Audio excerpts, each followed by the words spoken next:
There's a joke that I heard a long time ago.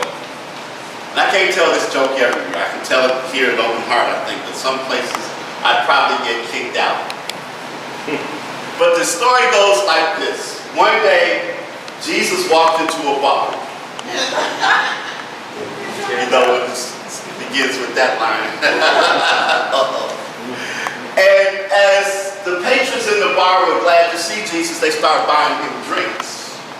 And so as Jesus got excited and was glad that people were greeting him so, and he walked around and he touched people, as soon as he touched them, they were healed. And so there was one gentleman sitting at the bar, and as Jesus came walking very close to him, and as Jesus reached out to touch him, he drew back and said, "Don't touch me, I'm on disability."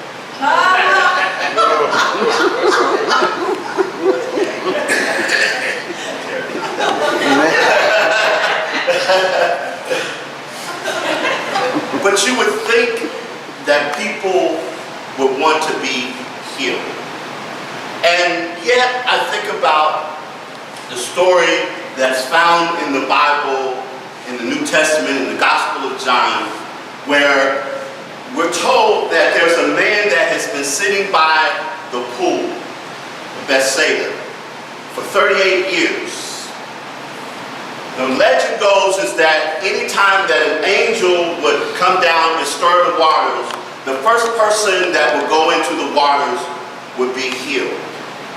And this man, for 38 years, had been waiting on that to happen for him. But every time the waters got stirred, somebody would get in front of him because he couldn't walk, and he needed somebody to carry him and to place him in the water.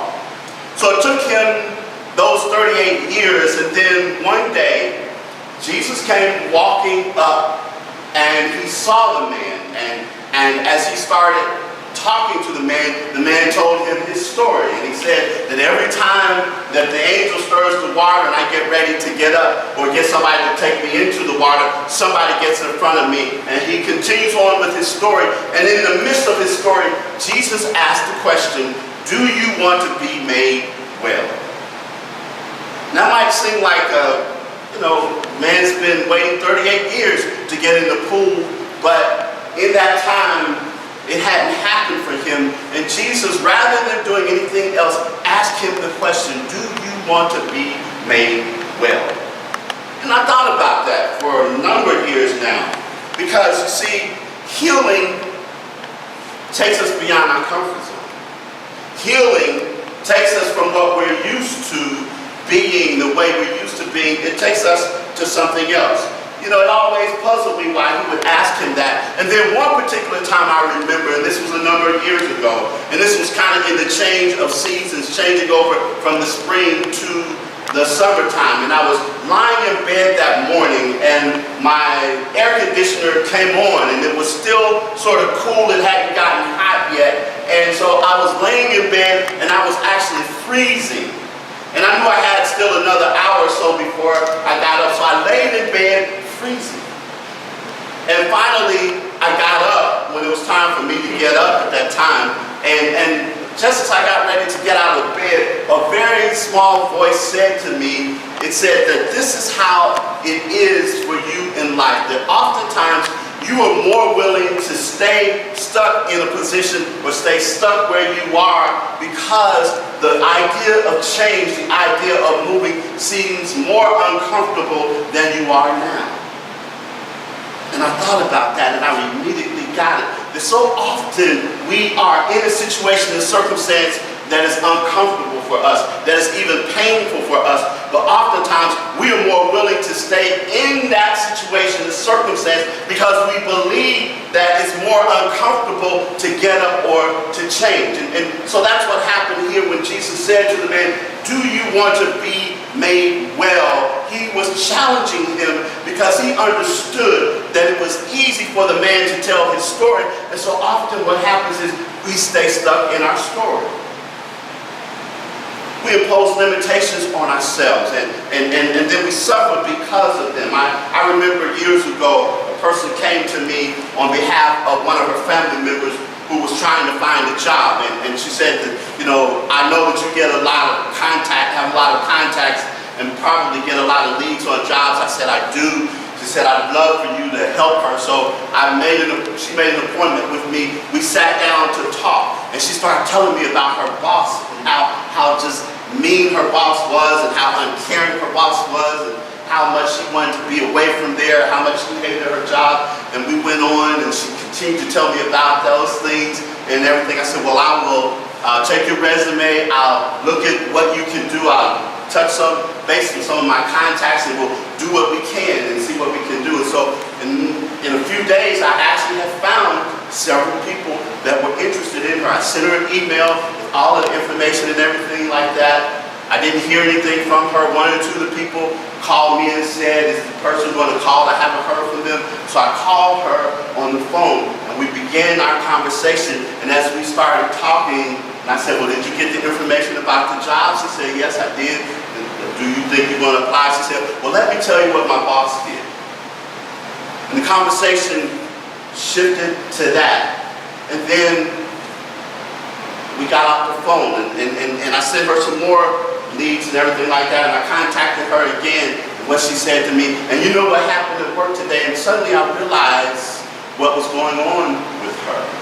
She was more interested in complaining about the job that she had and the boss and her coworkers than she was about making a change. And I had to go back to her family member and tell her, I tried to do what I can, but I'm going to have to tell you, until she lets go of that, until she decides what she really wants out of life is another job and not just to complain, nothing's going to happen for her.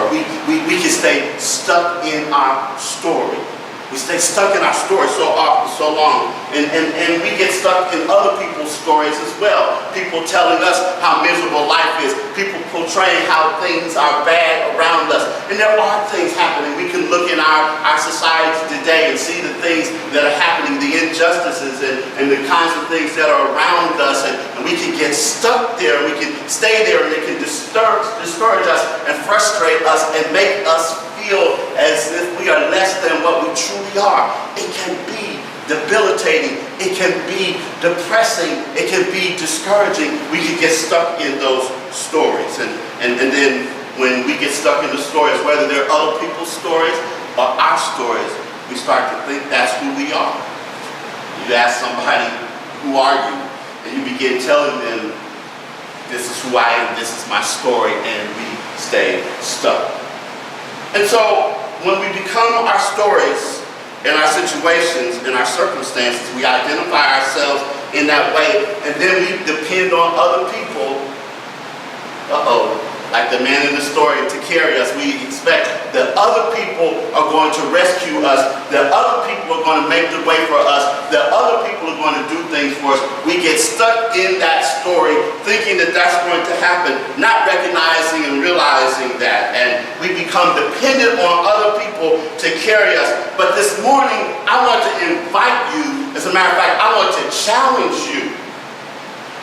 I want to challenge you this morning to not look on the outside for help, but to look on the inside. That's what happened with the man. He was looking on the outside for help. He was looking on the outside for healing. He was looking on the outside for that. He spent 38 years as a preacher. I heard one time say, waiting on bubbles, waiting on something to happen in the pool, looking for healing on the outside.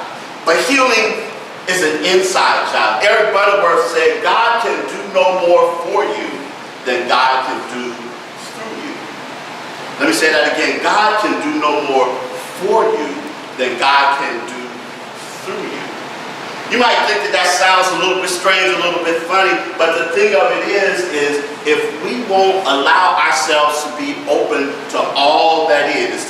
This morning in the prayer call, our daily prayer call, the meditation moment or the inspirational reading was one from Ernest Holmes, where he talked about the fact that you have the law of gravity or the law of gravitation, and it just keeps things in place. And it holds them in place, And when we move something around, if we move something to another room, we talked about if you had a stove and you wanted to put your stove in the living room, you could do so. You can move it there, and the law of gravity is not going to say, wait a minute, why is a stove in the living room? It's simply going to do what it does, and it's going to hold it down on the floor when you put it down. And in the same way, how it responds to us, regardless of what our past has been, regardless of what our story has been, regardless of any of those other things, it is there for us. It is waiting on us to do what it is that we intend to do. And we can accept that, and we can understand that it will do as much or as little as we allow it to do.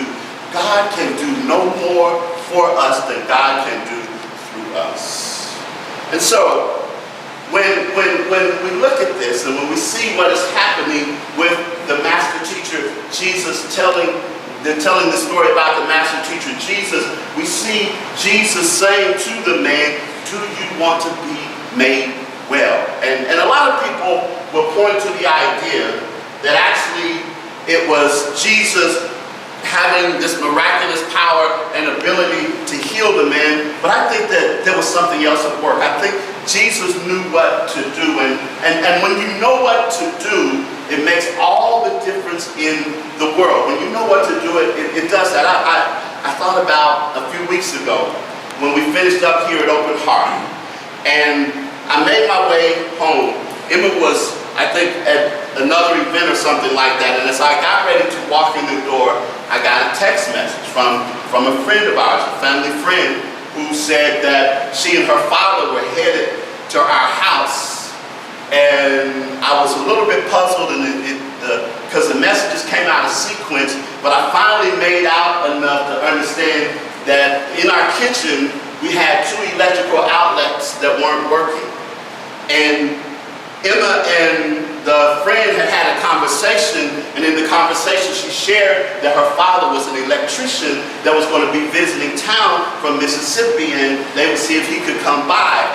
And so as I started putting all of the things together, they made it to the house and they came in, and it was the man, his daughter, and the daughter's son, and the 3 of them came in the house and started a conversation, and I showed him where the outlets that weren't working were. I told him about where could go and turn off the electricity. I said, anytime you want me to know, just let me know, I'll go turn the electricity off for you. And he said, okay. And he got to work, and he was about his business, and his daughter and I and his son were talking and carrying on our conversation, and all the time I'm waiting on him to call me in to say, now you can go turn the power off so that, we can get everything fixed and everything squared away. And I happened to glance over his daughter's shoulder, look in the kitchen, and I saw him plug our blender into the outlet and turn it on, and it started working. And so I was a little puzzled at everything. I said, you got it working? He said, yeah, I got it working. I went in and said, but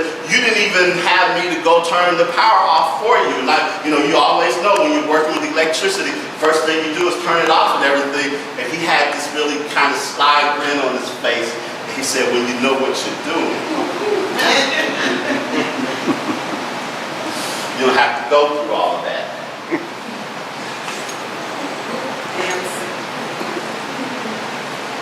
In that moment, when Jesus encountered this man, and he said, do you want to be made well?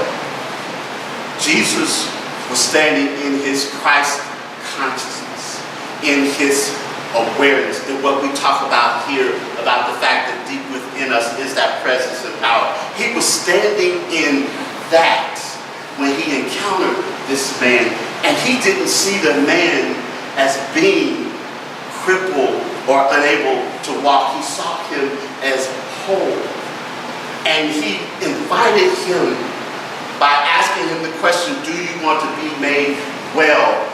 Moving beyond the man's story, moving beyond the man's excuses, moving beyond all that might have happened in the past to the man, simply to say that, standing in his Christ consciousness. And as he stood in his, it began to do something in the man to begin to stir, after 38 years, his Christ consciousness. And as he did so, the man was able, because you had one who stood in the presence of their power, to get up and begin walking. And I can imagine in his mind that he was saying to, Jesus was saying in his mind, stay stuck in your story or be whole. Stay stuck in your story or be whole. Stay stuck in your story or be whole. Stay stuck in your story or be whole. Say with me, be stuck in my story. Be stuck in my story. Or be whole. Be whole. Be stuck in my story. Be stuck in my story. Or be whole. Be whole. Be stuck in my story. Be stuck in my story. Or be whole. The choice is yours. You can stay stuck in your story, what didn't work, what went wrong, or you can say, I'm going to stand in my Christ consciousness. Be well, be whole, be successful, be motivated, be inspired, be in the place and space that I am all that I am intended to be, all that I am able to be. I am going to turn impossible and take that word and dissect it so that it becomes I'm possible. Stay stuck in your story or be whole. The choice is yours. Like I used to always say all the time, what are you going to do about it? And so it is. So it is.